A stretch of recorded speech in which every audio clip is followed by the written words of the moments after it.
ప్రతిరోజు ఒక కొత్త విషయం గురించి తెలుసుకోవడం తప్పులేదుగా. ప్రతిదీ మనకి ఎక్స్పీరియన్స్ అవుద్ది. ఎప్పుడు ఏది మనకు ఉపయోగపడుతుందో మనకి తెలియదు. కనుక నేను ఎప్పుడూ నిరంతరం ఏదో ఒకటి నేర్చుకుంటూనే ఉంటాను. అందరూ ఒకేలా ఆలోచిస్తే ఎలాగండి? ఒక్కొక్కరు కొంచెం డిఫరెంట్గా ఆలోచిస్తారు. అలా ఆలోచిస్తేనే కొత్త కొత్త బిజినెస్లు, కొత్త కొత్త ఐడియాలు వస్తుంటాయి. అలాంటి కోకే నేను కూడా చెందుతాను అనుకోండి, అది వేరే విషయం. ఎందుకంటే నాకైతే మాత్రం ఏదో కిక్ సినిమాలో రవితేజ అలాగే ఎప్పుడు ఒకే దాని మీద ఉండడం నాకు ఇష్టం ఉండదు. అన్నీ నేర్చుకుందాం, ఎందులో ఏటు ఉందో తెలుసుకోవడం తప్పులేదుగా.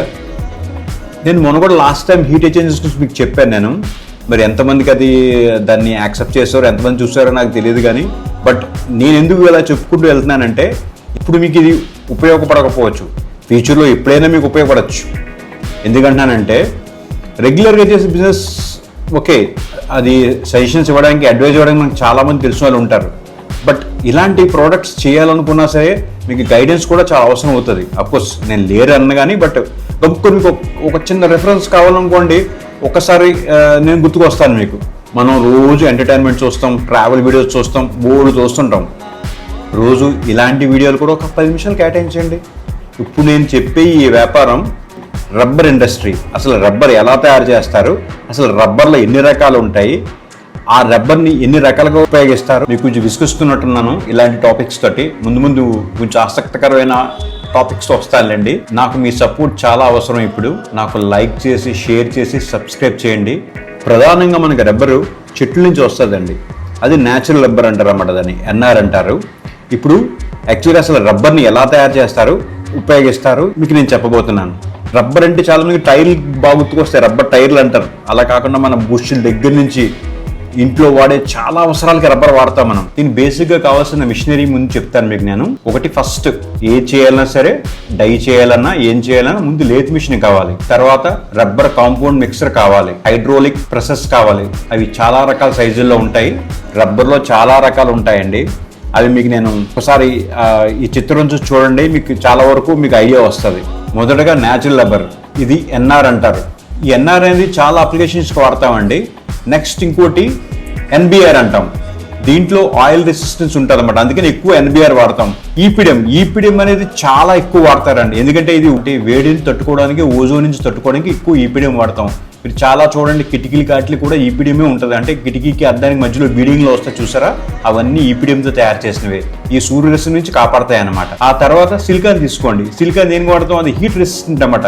ఇప్పుడు చాలా ఎక్కువ హీట్ ఉంటాయి కదా, అక్కడ మామూలు రబ్బరు సరిపోదన్నమాట. అలాంటి సందర్భాల్లో సిలికాన్ వాడతాం. రబ్బర్లో అన్నిటికంటే గొప్పది, కాస్ట్లీస్ది, గోల్డ్ లాంటిది ఏదైనా ఉందంటే అది వైటాన్ రబ్బర్. వైటాన్ రబ్బర్లో అన్ని లక్షణాలు ఉంటాయి, కాకపోతే చాలా కాస్ట్ అన్నమాట.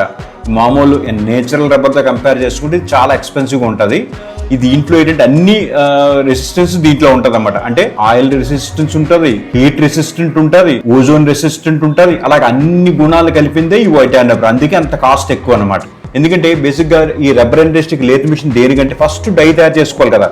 ఏదైనా ఒక ఐటెం మనం పైకి తీసుకురావాలంటే ముందు డై, అంటే ఒక షేప్లో ఒక ఐటెం కావాలంటే దాని ముందు ఒక డై తయారు చేసుకోండి అన్నమాట. ఆ డై చేసుకున్న తర్వాత సేమ్ షేప్ ఏదైతే ఉందో దాంట్లో కాంపౌండ్ పెట్టి దాన్ని ప్రెస్ చేసాం అనుకోండి, మనకు ఆటోమేటిక్గా ఐటమ్ బయటకు వచ్చేస్తుంది అన్నమాట. ఒక రబ్బర్కే అని కాదు, ప్రతి దానికి ఒక మౌల్డ్ అంటారు అన్నమాట.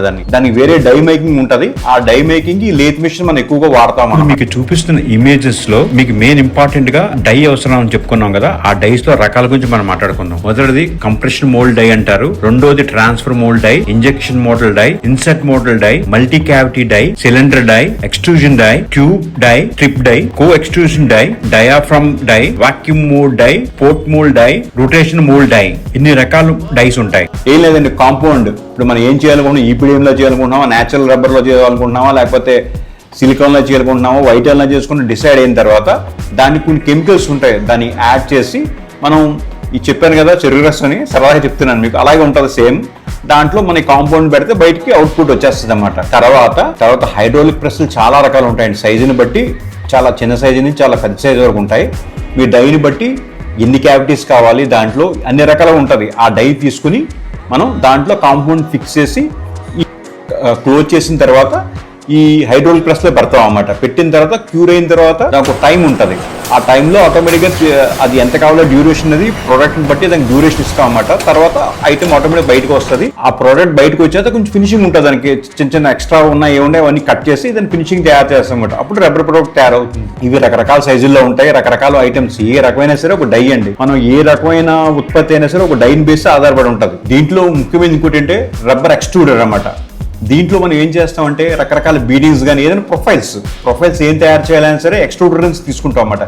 ఎక్స్ట్రూడర్లో ఏం లేదండి, సింపుల్. ఫస్ట్ టైం మీకు ఇందాక డై పెద్ద డై చెప్పాను కదా, దీంట్లో చిన్న డై ఉంటుంది అంతే. ఆ డై ఏం కావాలో ప్రొఫైల్ అన్నమాట. దాంట్లో ఫీడ్ చేస్తాం ఏదైతే మెటీరియల్ ఇందాకట్లాగా మనం ఈపీడిఎమ్మా లేకపోతే ఎన్ఆర్ఆ లేకపోతే ఎస్బీఆర్ ఏం కావాలంటే అది కాంపౌండ్ మిక్స్ చేసుకున్న తర్వాత దీంట్లో ఫీడ్ చేసిన తర్వాత అది క్యూరింగ్ అయ్యి బయటకు అలా వస్తుంది అనమాట. అది ఈ రబ్బర్ ఇండస్ట్రీతో మనం ఏటేటి తయారు చేయొచ్చో ఒకసారి లిస్ట్ చూడండి, మీకు అర్థమైపోతుంది. Rubber seals, O rings, rubber gaskets, rubber hoses, rubber belts, rubber mounts, rubber bushes, rubber roller, rubber coupling, rubber diaphragms, rubber profiles, rubber expansion joints, rubber liners, rubber stops, rubber grommets, rubber conveyor components. అలాగే ఈ rubber products ఏ industries కి ఉపయోగపడుతుందో ఒకసారి చూడండి. మీకు ఈ industry అన్నిటికీ కూడా ఈ రబ్బర్ ఉపయోగపడుతుంది. నాకు తెలిసింది మరియు కొంత రీసెర్చ్ చేసి మీకు చెప్తున్నాను. ఇది మీకైనా ఉపయోగపడచ్చు, మీ ఫ్యామిలీ మెంబర్స్ కైనా ఉపయోగపడచ్చు, లేదా మీ ఫ్రెండ్స్ కైనా ఉపయోగపడచ్చు. ఇలాంటివి ఇప్పుడు కాకపోయినా ఇప్పటికైనా ఉపయోగపడతాయి. దాన్ని ఇలా ఆదరిస్తున్నందుకు మీ అందరికీ నా ధన్యవాదాలు.